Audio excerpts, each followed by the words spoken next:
मेराज मलिक साहब जब छूट के आ गए हैं तो अब उन्होंने सियासत करनी है।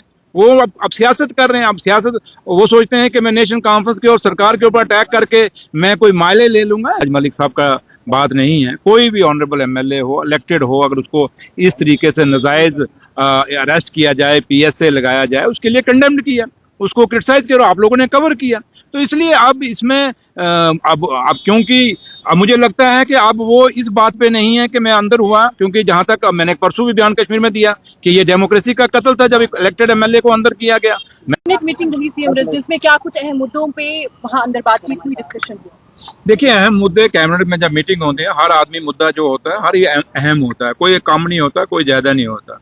और सबसे बड़ी बात कि जो कैबिनेट को डिसीजन जो हुए हैं वो आपको अभी शाम तक पता चल जाएंगे। और मुझे लगता है कि जब तक ऑफिशियल वो ऑर्डर ना निकले तो मैं उसको उस बात पे आपको कुछ कहूँ तो अच्छा नहीं लगता।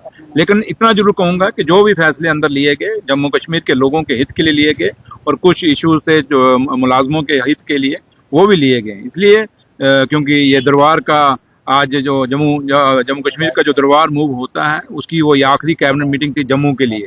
अब क्योंकि दरबार कश्मीर में शिफ्ट हो जाएगा, और ऑनरेबल चीफ मिनिस्टर साहब ने जम्मू के लोगों का बहुत बहुत शुक्रिया अदा किया। लास्ट जब मीटिंग कंक्लूड हुई, उन्होंने कहा मैं जम्मू के लोगों का शुक्रिया अदा करता हूं क्योंकि अब दरबार कश्मीर में जाएगा, लेकिन जम्मू में जितने दिन दरबार रहा और जिस तरीके से जब दरबार जम्मू में आया और जम्मू के लोगों ने, चाहे वो इंडस्ट्रियलिस्ट थे, चाहे वो चैम्बर थी, चाहे वो आम लोग थे, जिस तरीके से दरबार का और ऑनरेबल चीफ मिनिस्टर साहब का और उनकी कैबिनेट का जम्मू में स्वागत किया गया, और जिस तरीके का जो कश्मीर से लोग यहाँ पे आए और 6 महीने यहाँ पे रहे, जिस तरीके से जम्मू कश्मीर के लोगों ने एक भाईचारे की मिसाल दी और उन लोगों को, कश्मीर के लोगों की यहाँ पे उनका स्वागत किया और उनको एक प्यार और मोहब्बत दिया, उसके लिए भी सीएम साहब ने शुक्रिया अदा किया। और यही जम्मू कश्मीर की खूबसूरती है, और इस चीज़ को, जम्मू कश्मीर के भाईचारे को और जम्मू कश्मीर की मेहमान नवाजी को ही ऑनरेबल चीफ मिनिस्टर साहब ने, उमर अब्दुल्ला साहब ने इंडोर्स किया है और जम्मू के लोगों का शुक्रिया अदा किया। और अब दरबार 4 तारीख को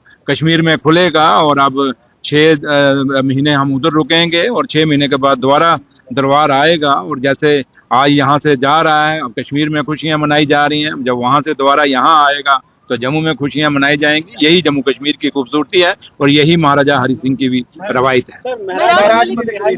लेकिन सरकार से काफी नाराज हो रहे हैं। वो कह रहे हैं कि उम्मीदें काफी थी लेकिन सरकार ने मेरे लिए कुछ किया नहीं।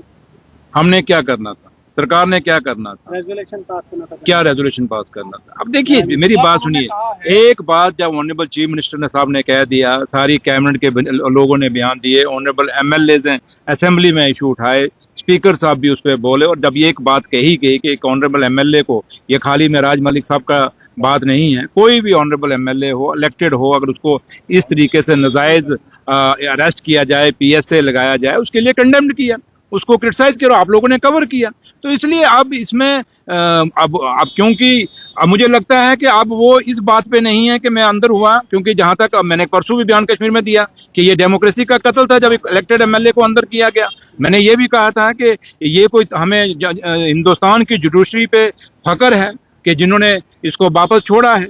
तो लिहाजा अब मेराज मलिक साहब जब छूट के आ गए हैं तो अब उन्होंने सियासत करनी है। वो अब सियासत कर रहे हैं। अब सियासत वो सोचते हैं कि मैं नेशनल कॉन्फ्रेंस के और सरकार के ऊपर अटैक करके मैं कोई माइले ले लूंगा, उससे नहीं है। अब उनको बाहर आ गए हैं, उनके लोगों को, खासकर डोडा के लोग जहां से वो जीत के आए हैं, उन लोगों को हमें पता है कि वो लोग काफी पीछे उनके प्लान नहीं बने, उनके काम नहीं हुए, लोगों ने अपना एक नुमाइंदा चुना था, वो अंदर था। अब उनका मुझे लगता है कि उनको इस वजह के कारण के लोग सरकार पर बयान करने के बजाय उनको लोगों पे पूरा कंसीडर करना चाहिए, उनके ऊपर तवज्जो देने चाहिए और उनके जो भी काम है वो करने चाहिए। Thank you. सर एक ही सवाल है, आप सरकार की तरफ से जो है वो उनके पास अभी तक कोई नहीं गया, हालांकि यार कैसी बात करते हो आप लोग, यार क्या बात करते हो आप? हर चीज पे आप लोग कहोगे आप सरकार उधर नहीं गई। अभी सुबह की कैबिनेट मीटिंग थी, उससे पहले चीफ मिनिस्टर साहब वहाँ पे रेलवे के मिनिस्टर आए हुए थे। अब सरकार ये तरीके होते हैं। अब मैं आपको कहूँ, मैं कुछ बात अब कह जाऊंगा, कंट्रोवर्सी खड़ी हो जाएगी, लेकिन इन चीजों में देखिए, आप मीडिया के लोग हैं, आप जम्मू कश्मीर के हालात क्या है, जम्मू कश्मीर की सरकार किन हालातों से निकल रही है, जम्मू कश्मीर किस हालातों से निकल रहा है, जम्मू कश्मीर को स्टेट का दर्जा जो बहाल करने का जो वादा बीजेपी ने किया है वो जरूरी है कि ये जरूरी है? जम्मू कश्मीर को स्पेशल स्टेटस का जो वादा बीजेपी ने किया हुआ अभी तक नहीं दिया है, वो जरूरी है? ये आपका सवाल जरूरी है? आप ये मुझे बताएं कि आज बिजनेस रूल कब का पेंडिंग पड़ा हुआ है, आज तक नहीं मिला आपके पास? वो जरूरी है, ये जरूरी है क्या यार? आप बात करिए जनरल। यहाँ एक सुरेंद्र चौधरी की बात नहीं है, यहाँ पूरे जम्मू कश्मीर के बच्चे बच्चे की बात है, चाहे वो पहाड़ पे बैठा है, चाहे वो पहाड़ से नीचे बैठा है, चाहे वो शहर में बैठा है, चाहे वो गांव में बैठा है। वो जनरल बात करिए। एक बंदे पे आप पूरा मीडिया खड़ा कर देंगे मेरे सामने, क्या यही एक मुद्दा है कि जम्मू कश्मीर में? बस ठीक है, उसको मुबारक है, वो छूट गया, बात खत्म हो गई, लोगों के काम करे और सरकार जो वादे सरकार ने किए हुए हैं इलेक्शन से पहले और नेशनल कॉन्फ्रेंस में, वो अपने वादे पूरे, ये मुद्दे बनते हैं, इन मुद्दों पे हम जवाब देते हैं। Thank you.